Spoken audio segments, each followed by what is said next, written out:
Yeah. Ratchet pussy. Hey, where y'all going?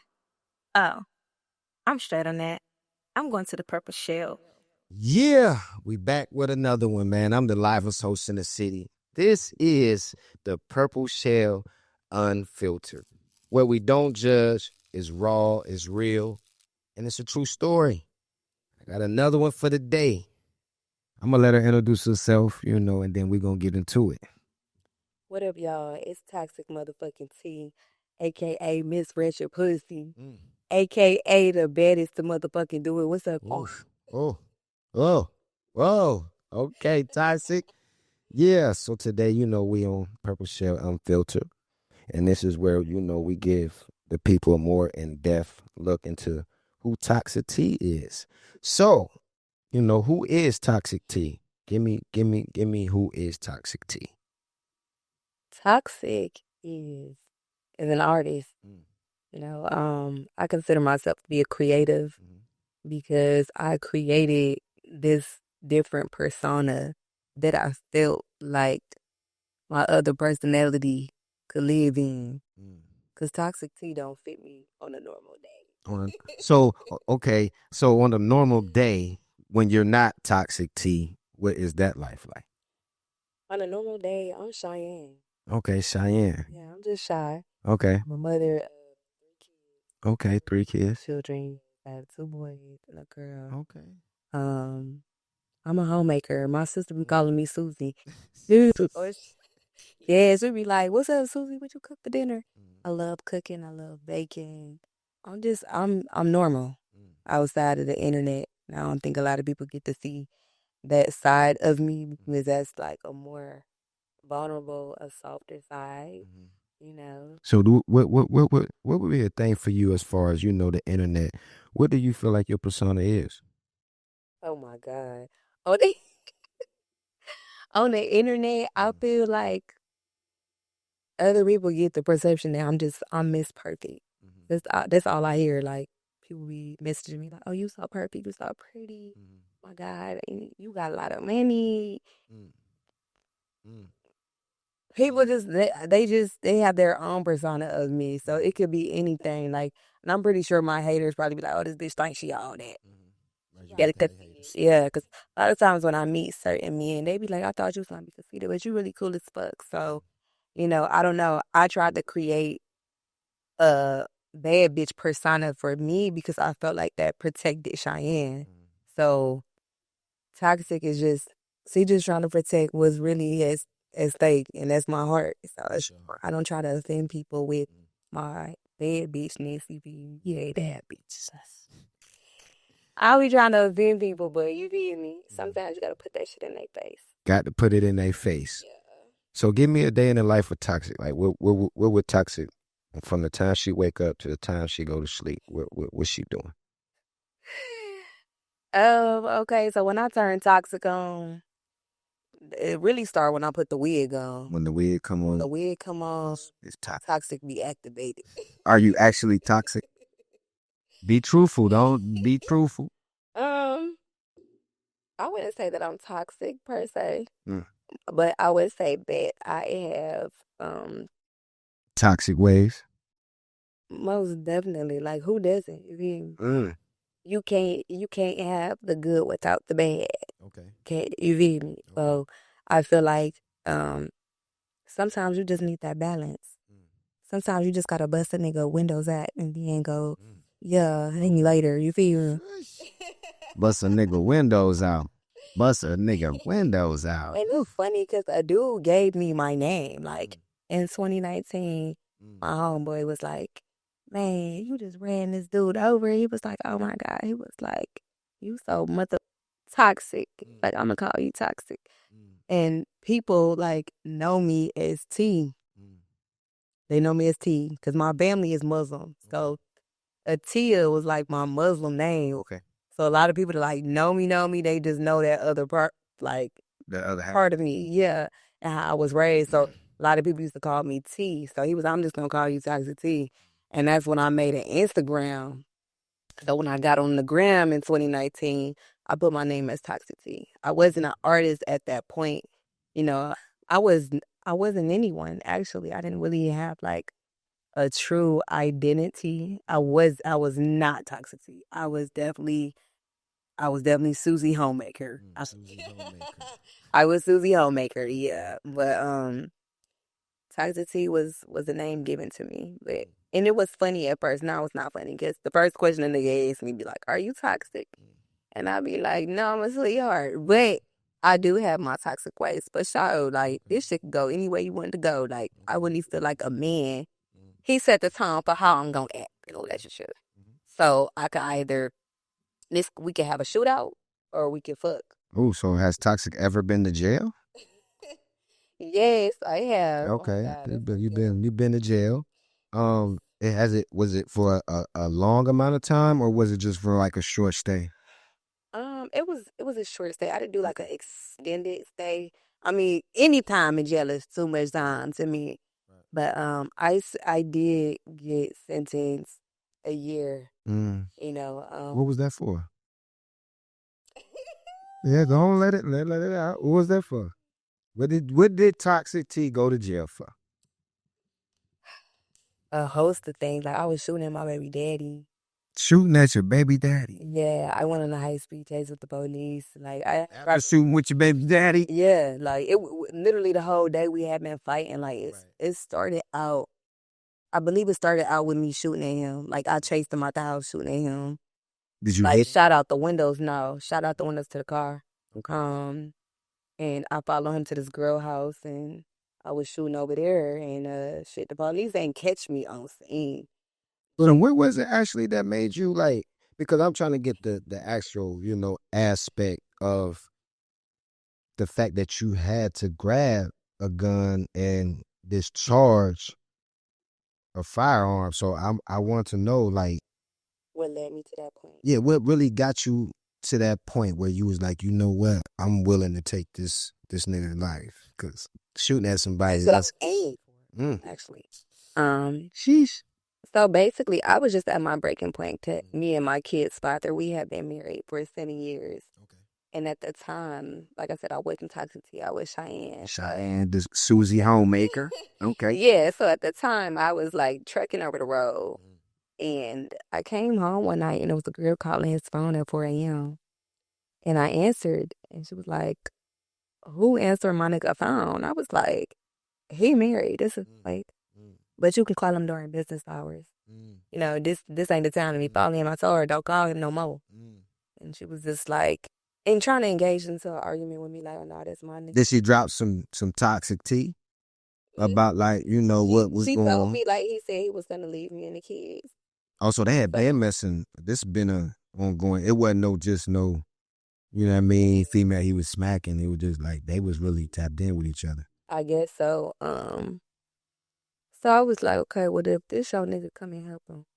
And I put the phone on speaker, and I went in the closet, and I got the scrap, and I bust him in his face with while he was sleeping. Broke his nose. His shit was leaking everywhere. Some way to exhale. So that's what started it. So we was fighting that night. The gun went off a couple times that night. 12 came. We like, we don't know what happened. You feel me? But he left. A couple days later, came back, and it was the same situation. We was supposed to make up, but I guess, like, I don't remember exact. Somehow I found out he was with her. It was the same female. It was the same female that I almost killed you over the other night. And back, you feel me? And he came back. So I'm just like, why is this pussy nigga? Why is this pussy nigga playing with me? Okay. You feel me?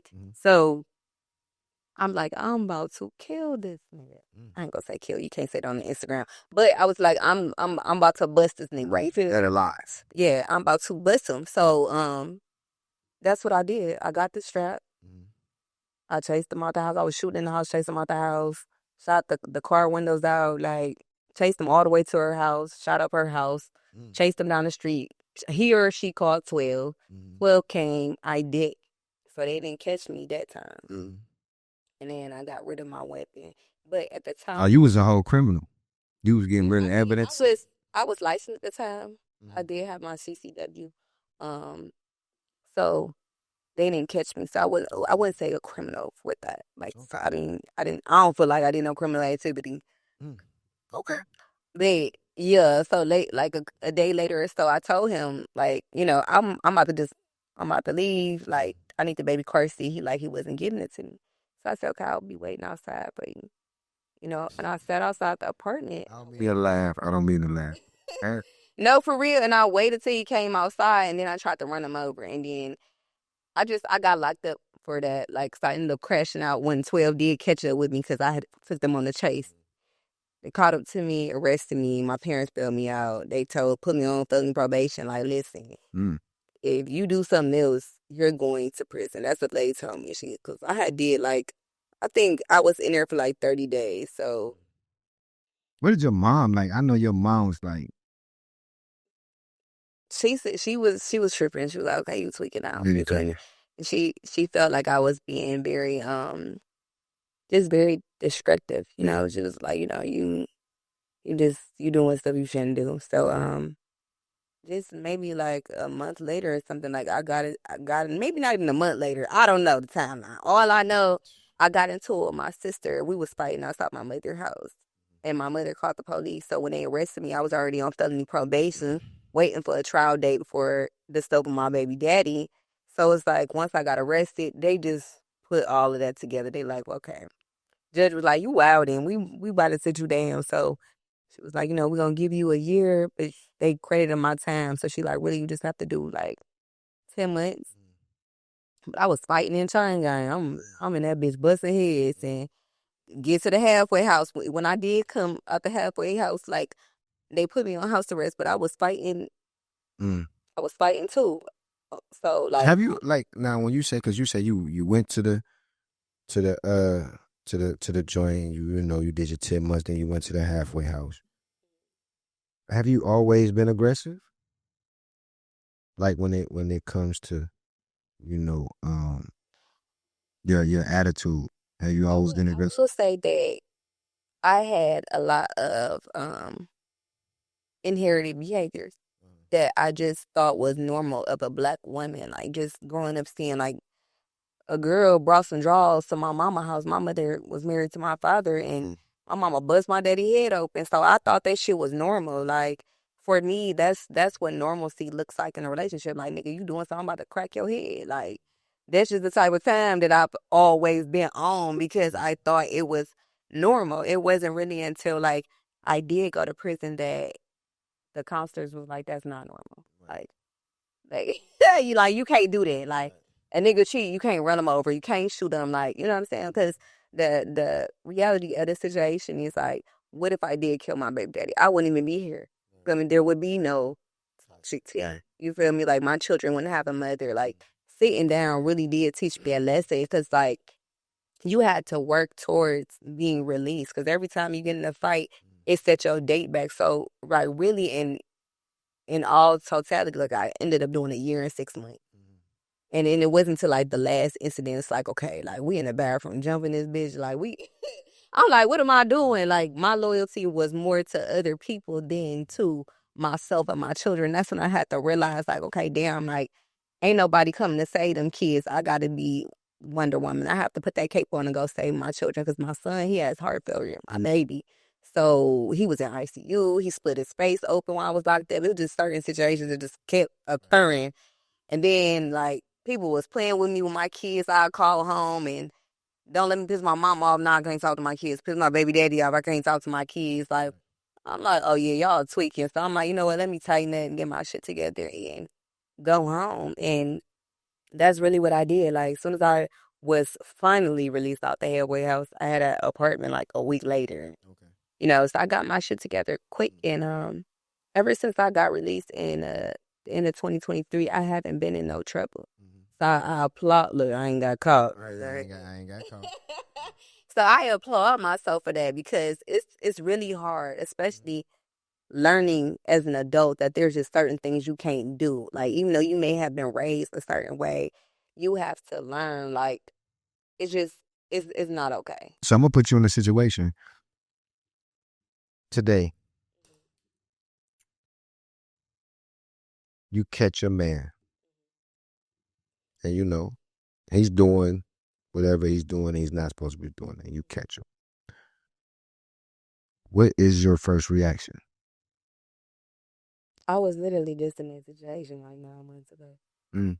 But Would you resort to, I'm about to bust his head, or I did resort to violence when and it's crazy because literally you would think that you have changed and the devil will present a situation and now you revert back to old ways. Now, one thing I can say, since I came home from prison and the halfway house, all of that did my counseling, I have not owned a firearm since, legally or illegally. Like, I try to stay away from weapons because I know I use that motherfucker. okay, Yeah. okay. And I do headshots, so I don't even fuck around. So I'm like, let me just stay away from that. But when I did find out the guy that I was talking to was seeing somebody else, because he came to break up with me at my job. Oh, he actually pulled up on you, and Yeah. oh wow, Because we was supposed to talk. We were supposed to talk about a situation. Because my feelings was hurt with how he was moving with me. So I was just acting out, doing stuff that I ain't had no business doing. okay. And yeah, he was like, let me holler at you. I'm about to come to your job. And then he came up to my job and was like, you know what?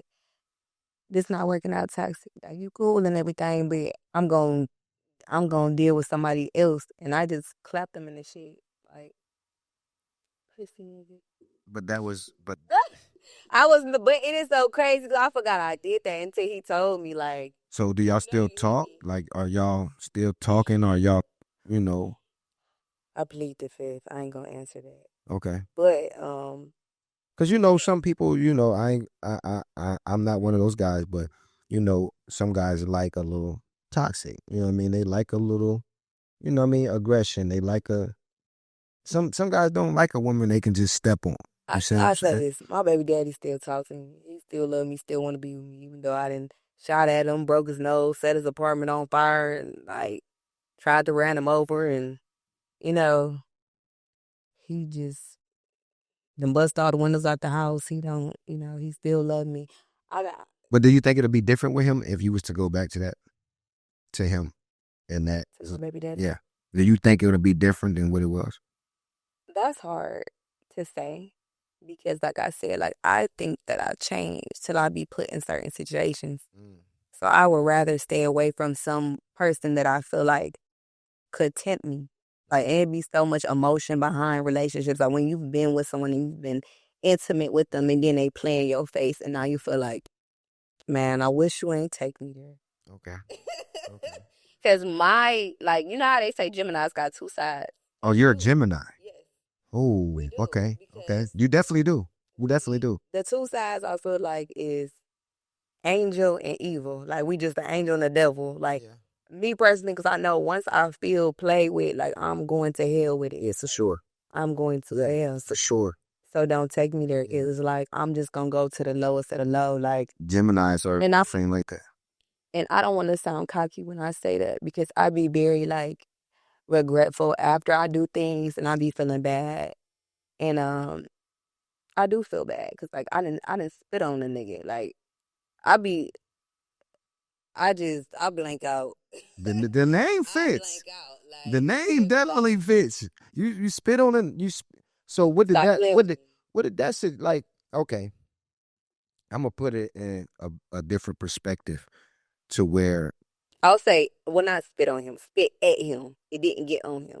I tried to spit on him, but I spit at him. Okay. But I was so mad, like, pussy nigga, why is you playing with me? But have you had a guy return that same energy? Like, absolutely. Me and my baby daddy, we used to get down. Like, what? Okay. I was pregnant. After your baby daddy, has there been any guys that where you really had to get physical with them? Not really, because after, like, going to prison, like, kind of, like, changed me. Like, I don't be turned like that. Okay. And at the same time, it's like I ain't really. But you ain't ducking. I'm not ducking it. I get that. But I just try not to be in them type of spaces because I'm in such a better headspace now versus then. Then I didn't know who I was. I didn't have confidence. I didn't, like, I'm toxic. I'm a badass bitch. Why the fuck would I have to fight with this nigga when you hear me? It's niggas literally waiting in line like they waiting for food stamps to fuck with me. Like, nigga, if you don't want to act right, I'm just gonna get another nigga, and I might just be your daddy, bitch. So, with that being said, I don't be going. I be quick to get rid of a nigga. Okay. Like times So which we're going. What catches Toxic's eye as far as a man? Like what is that? Because I feel like you like what you like, and you go for what you like, right? Do you feel like your choice of men, basically, your choice in men has a greater outcome on you as far as you having to go there with them? Do you feel like that could change if you date outside the box or what you're used to? I would say this because I've been on all sides of the fence, literally. You know what I'm saying? And I just feel like it has nothing to do with the person's career or the type. Like, literally, it all boils down to your character. Because I've dated the 9 to 5 guy and then got my ass kicked and got cheated on and almost got diseases. Like, I done fucked with the good guy and still ended up in shitty situations. You feel me? Because that's what I was just trying to fuck with a good guy. And then it ended up being like, okay, I don't want to be with you. I want to be with somebody else. You feel me? That's why I spazzed out like that. Like, because I'm a lover girl. I love so hard. I really do.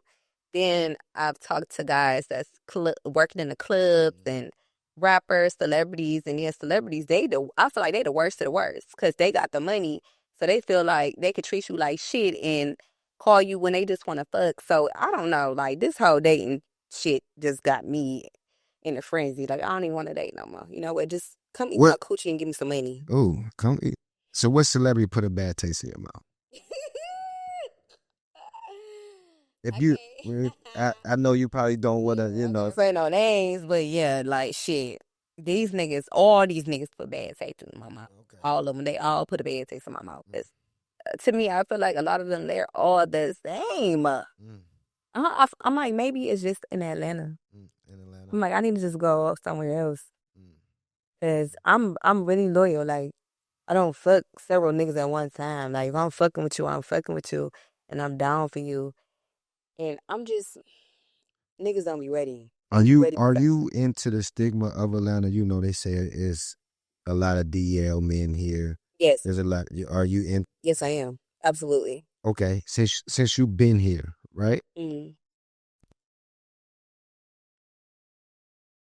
What has your experience as far as, the stigma, the DL, the gay men supposedly in Atlanta? Do you feel that stigma is true? Absolutely, because it's like, what other reason is there for you not to be with a good woman, especially a woman that's like a trying woman, somebody that genuinely and honestly love you and want to hold you down, and cater to you, want to be a submissive. Like, what make you not want to fuck with somebody like that that's constantly showing up for you, not just sexually, but mentally and emotionally? Like, what make you run from that? You feel?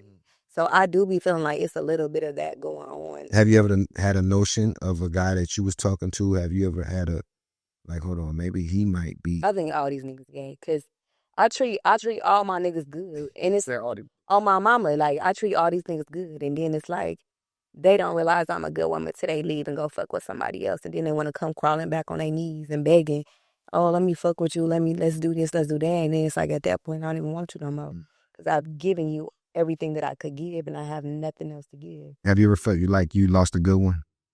Not, bro, never. Okay. Never. I ain't met a nigga I need or a nigga I have to keep. It just, I don't know. They just. So basically. I don't know. Give me an incident where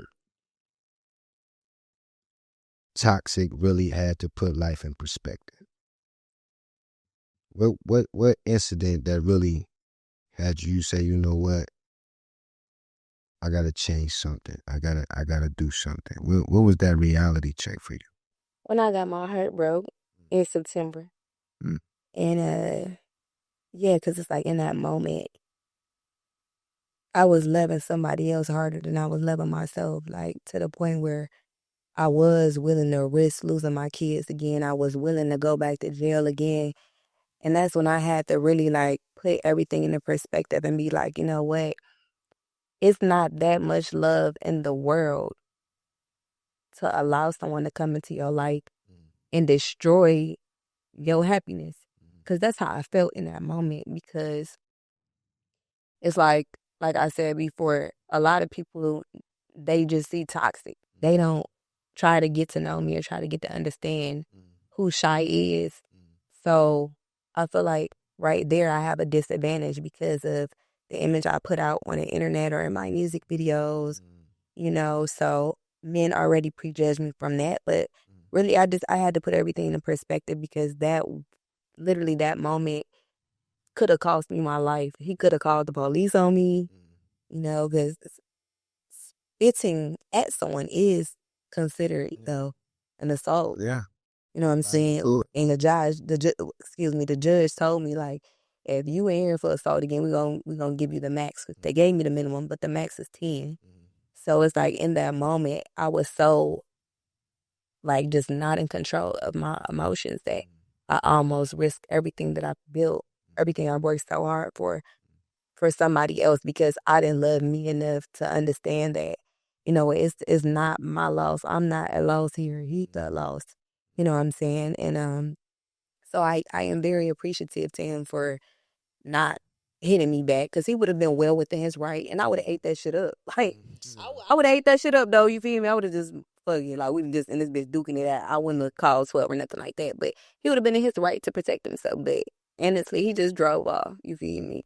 And we have talked about that in the past or whatever.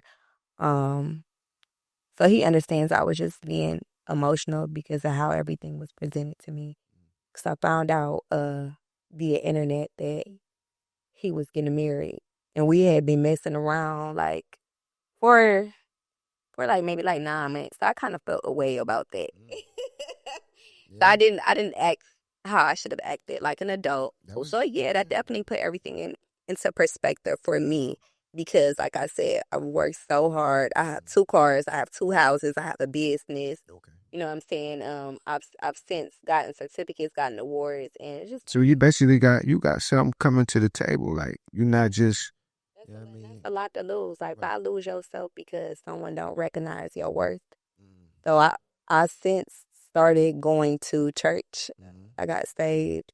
Okay. I go to Bible study every Tuesday. I go to church every Sunday when I wake up. Okay. I read the Bible at night before I go to bed. I pray, and I think that's what I've been missing.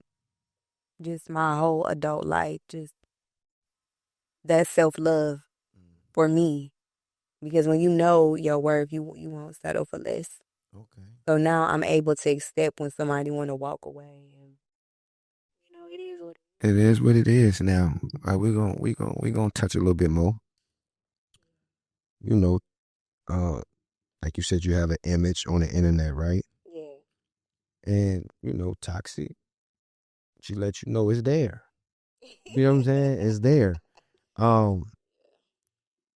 Now getting a BBL and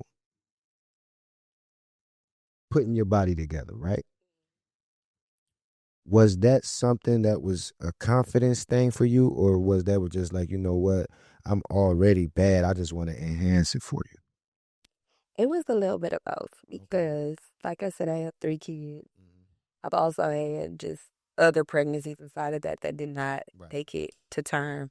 So I would look in the mirror like, oh my God, I got stretch marks. Oh my God, my skin loose. So it was a confidence booster for me to just want to tighten everything up because I already felt like shit. I'm already fired. Like, you see me? I tweak it a little bit. I'm gonna turn this motherfucker up. And I'm so glad that I did get my BBL because every day I get a text like, oh my God, bitch, you so motherfucking perfect. Like, you so pretty. You look good. Why do you think? Who is your doctor? So I love that for right. I love it. I know a lot of people are against it. They don't consider BBL women to be natural, but I feel like it's still natural because it's your body fat.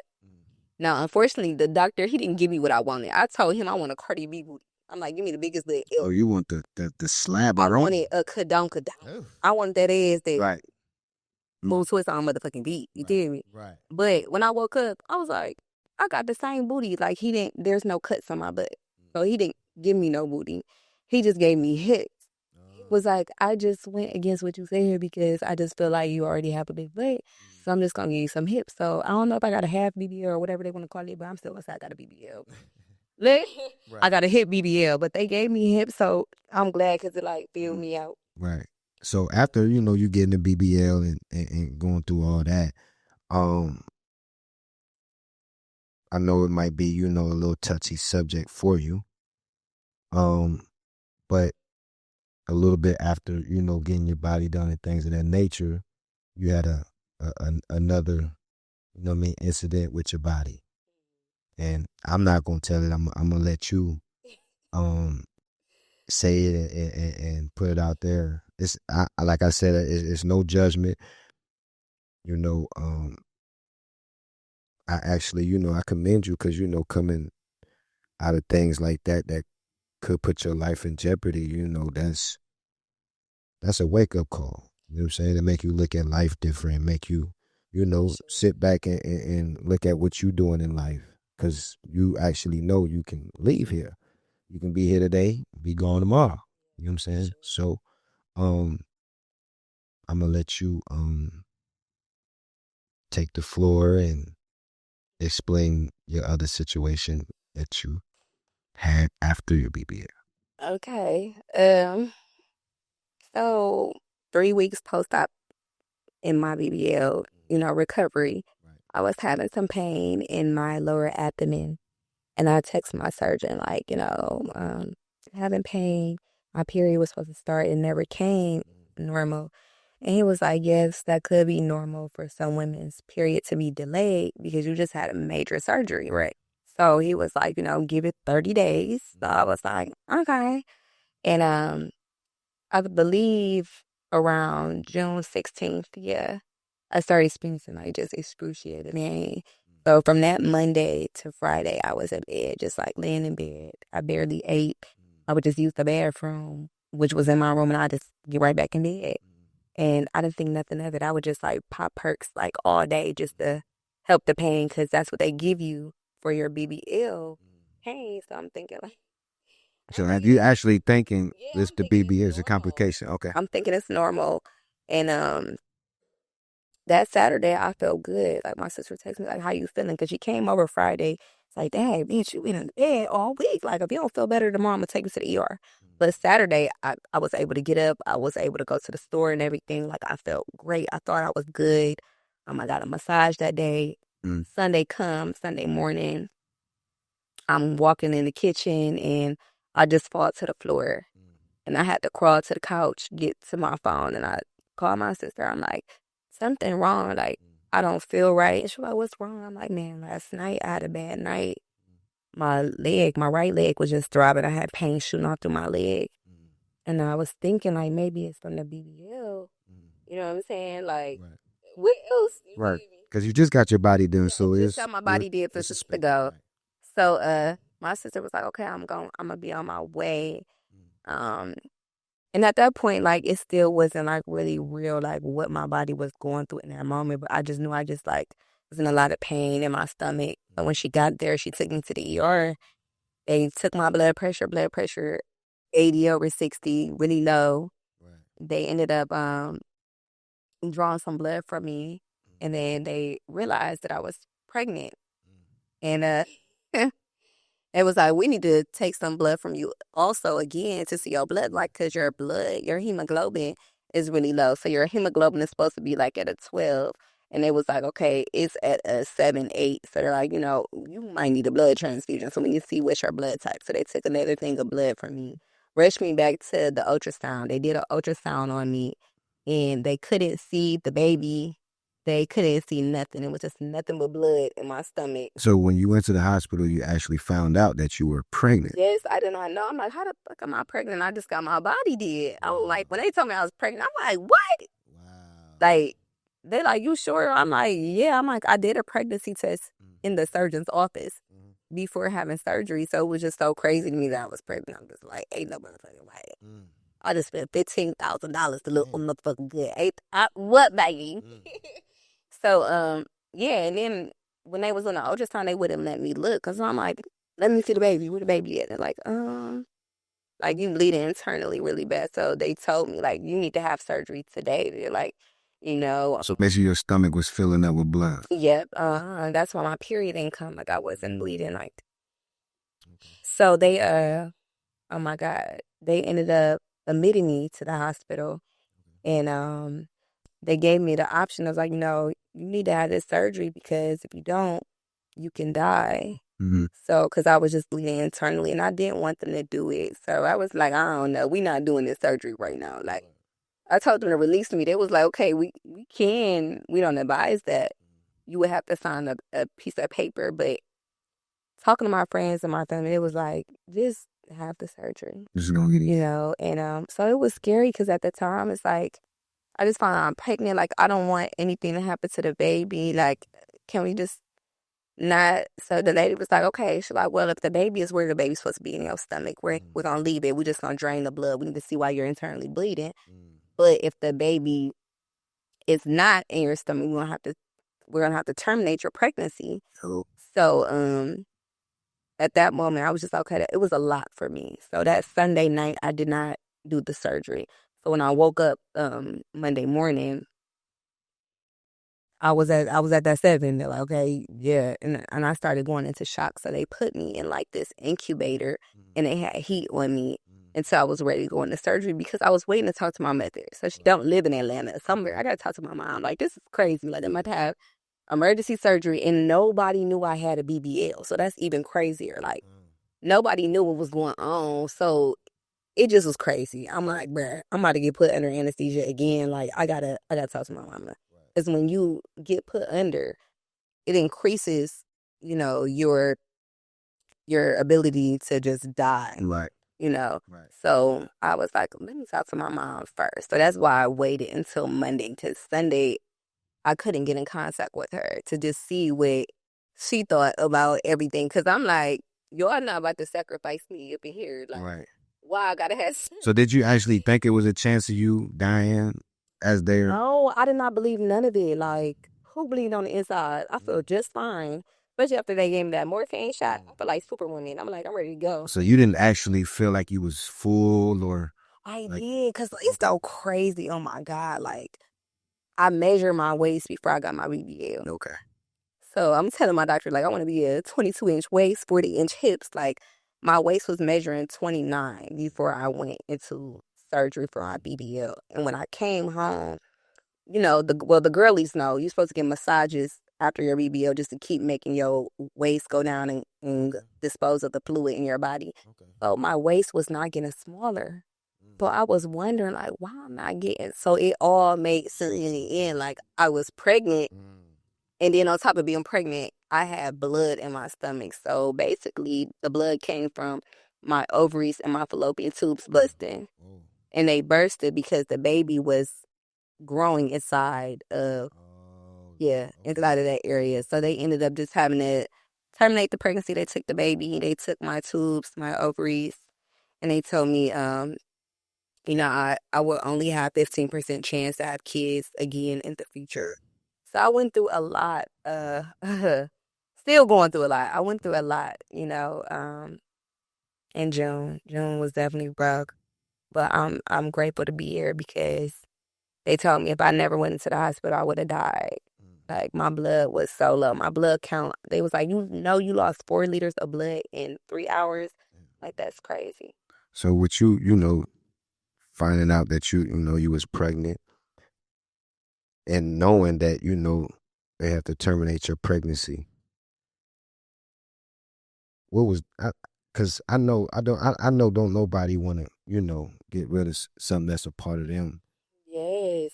It was so weird. Yeah, it was like, some people might say, well, you ain't never get to meet the baby or the baby, you know what I'm saying? But at the end of the day, it's like, you still lost a child. How was that experience? I'm still speechless, Yeah.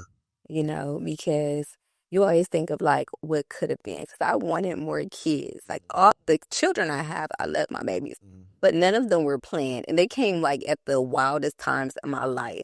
So now that I'm older and I have everything more together, I have a business, and you know, like everything is good. I wanted another baby. This one wasn't gonna be planned either, but I would have kept it because I'm in a way better situation than I was previously.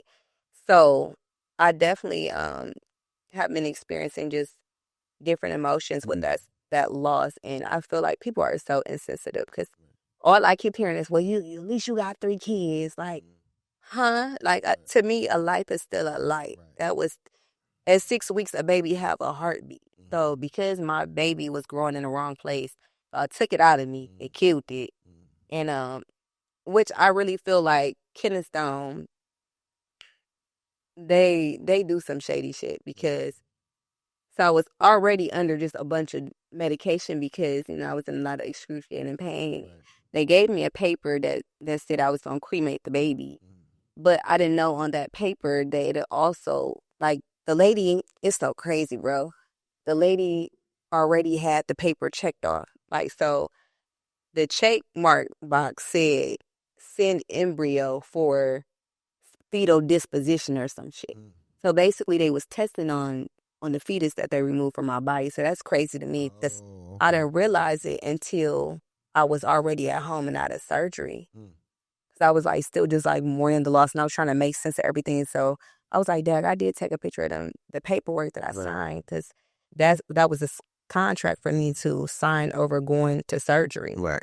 So once I'm at home and I don't have the baby anymore, it was like I'm just looking at the paper and I didn't know I sent my baby to be tested on. So I called them motherfuckers back. I'm like, no, release my baby. Like, what? Like, that's weird to me. Like, what? Test, yeah. Yes. And I was like, Black people definitely be just experimenting on.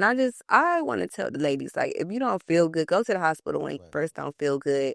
Because I be feeling like maybe I could have saved my baby or something like that if I went to the hospital earlier. Or maybe it didn't have to be this, like, Right, it didn't have to go to this extent. to this extent, you know, like with me getting my reproductive system removed and just everything that I went through, it probably could have been prevented, or at least I could have prevented my baby from being tested on and cut open and stuff like that. Like at 6 weeks, it's a baby. It has a heartbeat. That's why they got Georgia heartbeat law. Like I unintentionally allowed these people to test on something that came out of me. I'm not cool with that. Like I caught them up like, no, like whatever y'all been doing, because it had been a week. And I was like, okay, they said they was going to cremate the baby and give me The actual, yeah, right. ashes. So I'm like, I called them like a week later, like, where's my baby ashes at? They're like, we're still testing on it. And I'm like, testing on it. And that's what I was like, and just clicked. And I looked at that paper and it was already pre-checked to send the fetus to, what do they call it? Pathology. So I'm like, oh, hell. And I was like, I told them that, like, I have a picture of it. It was already circled and everything like that. Like, y'all need to release my baby or I'm going to call a lawyer. So that's what they did. They immediately released the fetus, but they released it to a funeral home. And a guy I was dating, he has a funeral home. So it was just like, okay, it just kind of made sense. Like, you know, so he put his information on the paperwork. His funeral home picked up the baby and everything. And so they started cremating it last week. Okay. I'm still waiting on the ashes. Okay. So it's a lot. It's a lot because I'm ready to close this chapter.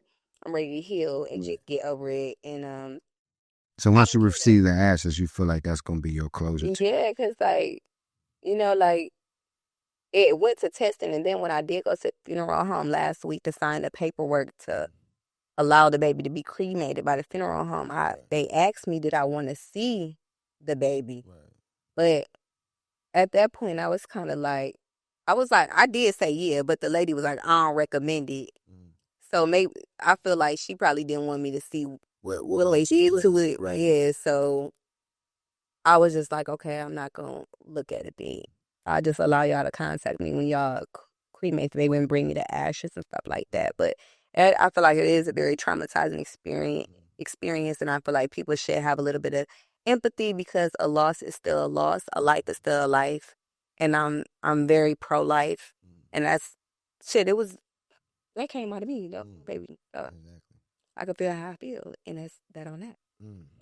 That's some truth. Yeah, That's some truth. no, just keep me in y'all prayers. I'm still healing.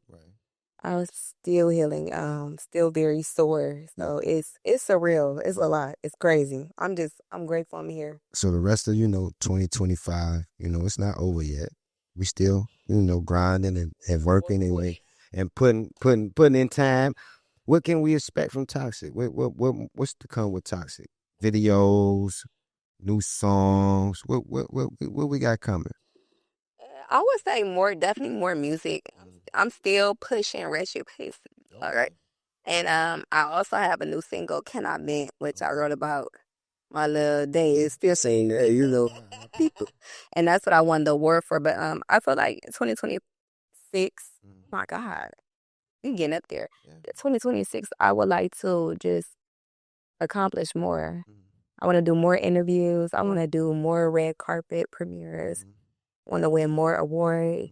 I want to collab with more artists. I just want to do more of everything that I'm already doing because I do feel like I have the potential to go somewhere. I don't know where God taking me with this because I never planned to be a rapper, never planned to win awards. I've only been doing this for 10 months. 10 months. So I just, I don't know, y'all. I don't know what's really in store, but just stay tuned. Stay tuned. I'm always working and I sing too. So I'm trying to sing. Okay.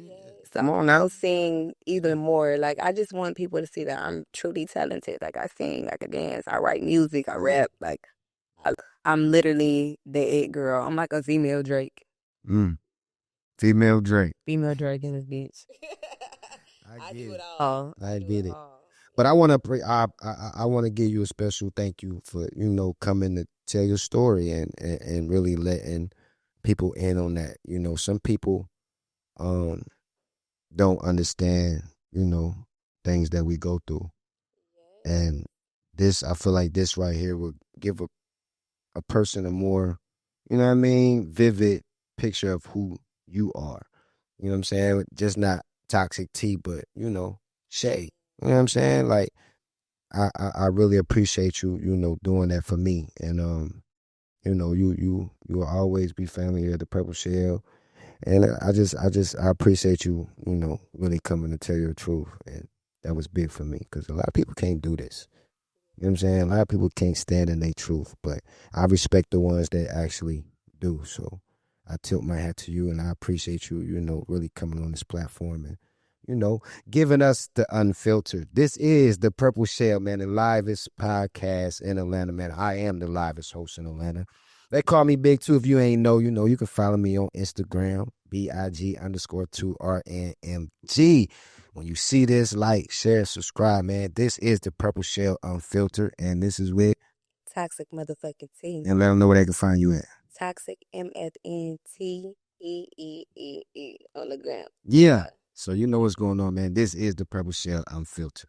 We out of here, man. The Purple Shell. Why are you gonna cuss me out? Come on.